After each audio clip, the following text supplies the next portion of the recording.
We'll begin tonight in Plateau State, where 27 victims who were killed in Bindi, Jebu community in Briam local government area have been given a mass burial.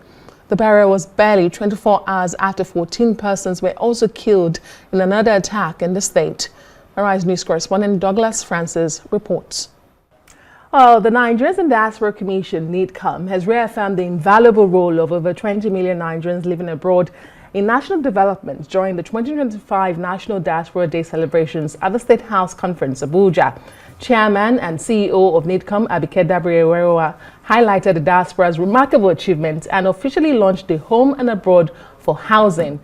She hailed the diaspora communities from across the globe, including members of the historic African diaspora, emphasizing their resilience, patriotism, and outstanding productivity in fields as diverse as medicine, technology, business, and governance. Well, as we join citizens of the world in celebrating World Diaspora Day, you see her on your screens already. I am now joined by Abike Dabiri. She's the chairman and CEO of Nigeria in Diaspora Commission. Thank you so much, madam, for being on the news tonight. Thank you, Adeswa. I guess we can celebrate this day and say congratulations and happy Diaspora Day. Yeah. Day one went very well. Long day. Like you said, we had quite a full hall of professionals. Amazing. Nigerians excelling. Everybody was in that room. Professionals, doctors, nurses, you know, engineers, everybody. And then we had the younger generation of Nigerians in the diaspora who had their own session. I mean, your head will just be swelling. So, but here's the thing. We're saying that we need to turn this into practicality. It's the human capital is enormous, and we saw all of them in the hall today. So we're having those conversations about, you know, how do we go beyond these conversations and having, and then we had, like you said, the historic African diaspora. They're all coming home. African Americans. We said this is home, and we are also diaspora. Yes. And the SGF representing the president gave a very powerful speech, and so was the Home and Abroad scheme, which is for housing. You know, a lot of Nigerians in diaspora complain about being duped when they want to buy a house. So working with First Bank, Sedani Group, Trust Crow, we've come up with a platform where you can, with the click of a button, be able to do all these things with your money being safe and the houses being secured and delivered to you. So we are glad we're able to do that today. So it's not just about the money, chunk of money, tens of billions they're sending back home, but that they can safely invest in real estate in Nigeria. No, also buy their own homes. Buy their own homes, yes, invest in real estate. Without the fear of, oh, I'm giving scammed. Somebody to being scammed. So that is very important. And then, you know, we're encouraging the data portal. We have opened a data portal for Nigerians in the diaspora. Don't wait till there's a crisis before you start. You know, let's know where you are so that with the touch of a button, we can know where you are, what you're doing. It's growing gradually, but encourage them. Just go on the data portal, you lose nothing. And we also have the Diaspora Investment Summit, which will come up in November 11. That one is strictly investment. Where do you want to invest? How do you want to invest? I look at the African Americans who came. They want to invest. They want to build factories. Fantastic. They want to do things back home. And they're all saying, how come what we see is not what we hear? You come to Nigeria, what you see is so different from what you hear. And they keep saying, why didn't we do this long time ago? So the Diaspora Commission, as we encourage Nigerians to come, we encourage them to bring their friends to also come to Nigeria and actually see. Don't come alone. You know? Bring and with the renewed up agenda of Mr. President, there's so much that they can do, they want to do, and they will do. But it does sound like, I mean, a praise on one hand, but on the other hand, it does sound like someone is not doing the job properly to highlight what's going on in the house. Going back home at home in Nigeria. If people don't know that this is what Nigeria is, but you see, and they're surprised. Yeah, the Western media is too powerful. You know, they control the news. So what we have to do is tell our own stories. And we are doing a bit of that with the Diaspora Commission. We have the grand book coming up, called it the Nigeria Project, where you can see everything about Nigeria. We've done a compendium of 600 Nigerians in the diaspora, and we realize that we're just scratching the surface. I can give you 60,000 now as I sit here. You know, so all of us need to. Then when you go on social media, they say bad things about your country. It's rubbing up of everybody, and then you say they are treating you badly. So really, we have to work on changing the narratives. But for me, the narrative is actually changing because of a lot of things Nigerians in the diaspora are doing. If you see them in this hall, to the elected representatives, a lot of Nigerians are in elected positions now. Our youth are amazing. They're amazing. So, and then our culture, our music, our arts, our movies, It's taking over the world. So we need to seize the moment and show the world who we are. But you know how it's by getting them to come back. 30 December is growing. We have diasporans who have never been home, but they came with their families because they told me, listen, we'll be coming home. Second, third generation have never been, but they all are coming now. Yeah. So the work is on us, actually. We don't have to wait for government to do that. Yeah, the World Diaspora Day is a day to celebrate and highlight, the power of diaspora, but it also provides an opportunity to talk about the challenges and provide solutions. So what are the challenges? I mean, beyond the rhetoric, which you have highlighted, of what's going back home,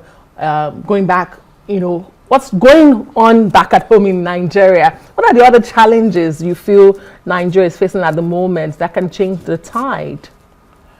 Nigeria is facing, or they face? Well, if the diaspora doesn't have that picture of what you want them to have about Nigeria. Well, first thing, they are Nigerians, and this home will always be home. So what are we talking about? Well, infrastructure, security, which the administration is working on. They're all here now having a good time.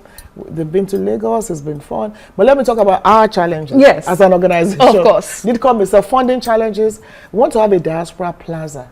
Like as they came home, a place where they can come, sit down, engage, have more conversations. You can have people walking and out, have discussions and all that. I think that would help, a diaspora plaza.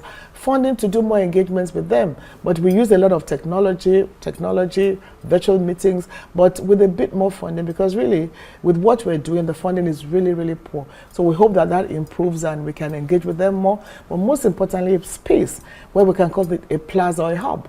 I recall you've been speaking about this space for quite a while now. I've been speaking about it for 4 years now. But there's hope.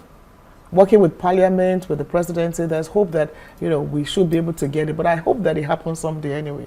And you started by talking about diaspora voting. Yes. Well, those NIDO guys were in the hall today, and we had the Parliament there. So I hope they had the opportunity to network and speak to, because we had quite a number of parliamentarians there. The Senate Committee Chairman, House Committee Chairman were there. So I hope they had the opportunity to talk to them, not just stay on the streets carrying placards.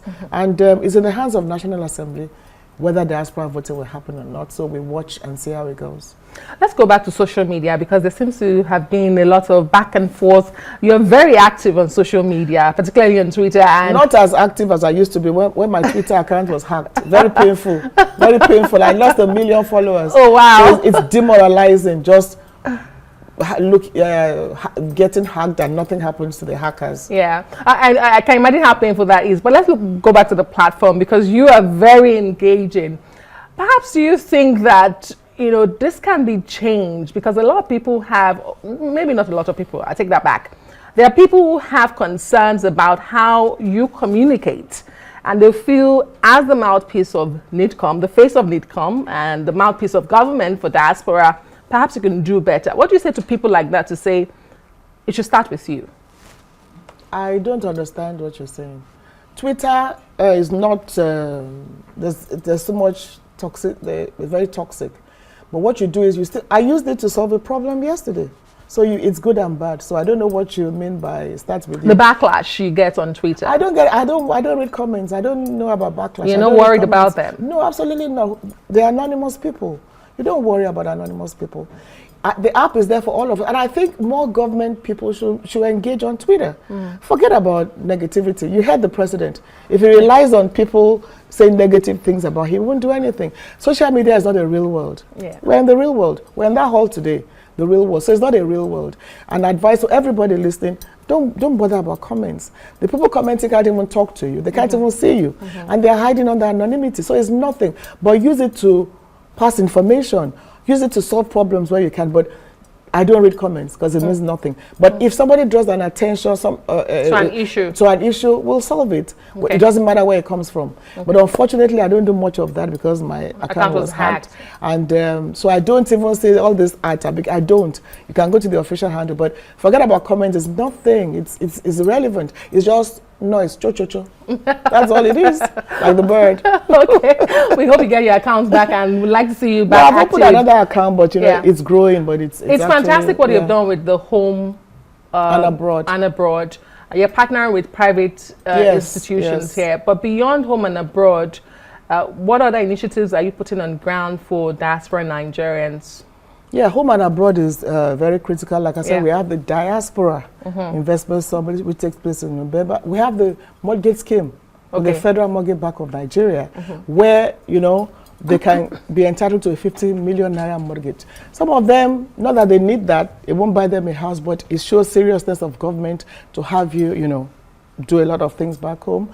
We have also the diaspora cities, the diaspora villages with the FHA all over Nigeria. Every state has been allocated a diaspora city, even the FCT. So we work with FHA to see how that, you know, happens. And then with the Ministry of Trade and Investment, a diaspora fund.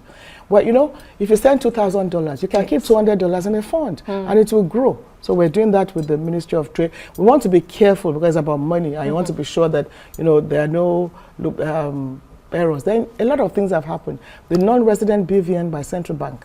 You can sit in your homes and you don't have to come to Nigeria to open a BVN. bank account. Yes. So that has happened with CBN and NIBSS. They're very excited about that. Minister of Interior, CG Immigration. Now we have contactless passport. It's one of the issues we've had with the diaspora. Now you can sit in your homes and apply for your passport. Yes. There might be a few teething problems, so when they get to us, we get in touch with immigration and they are resolved. So those are really, really big things that I think the diaspora, but most importantly is that the diaspora, they have a voice. There's somewhere you can go to. There's somebody to talk to, whether it's good, bad or ugly. There's somebody you can go to, there's an agency you can talk with, and we try to be as open as we can. Our doors are very open. So whatever it is, unlike in the past, now you have somebody to talk to deal with these problems. And when you talk about challenges, something like, you know, the diaspora comes, sometimes they don't feel welcome. Yeah. But the idea is when you two come, don't come with this attitude of I'm better than you. Just come with the attitude of I want to contribute. I want us to work together.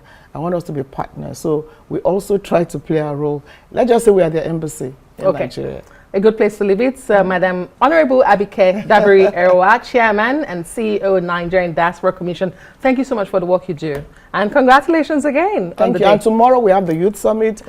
At 10 a.m. It's going to be great. Then we have the Merit Award in the evening. And the Merit Award is to celebrate Nigerians doing well. Any carnivals? But next year there'll be carnivals. You know, but most importantly, doing things back home. And we're glad about the way that is going to. We'll be watching your space. Thank you. Thank you.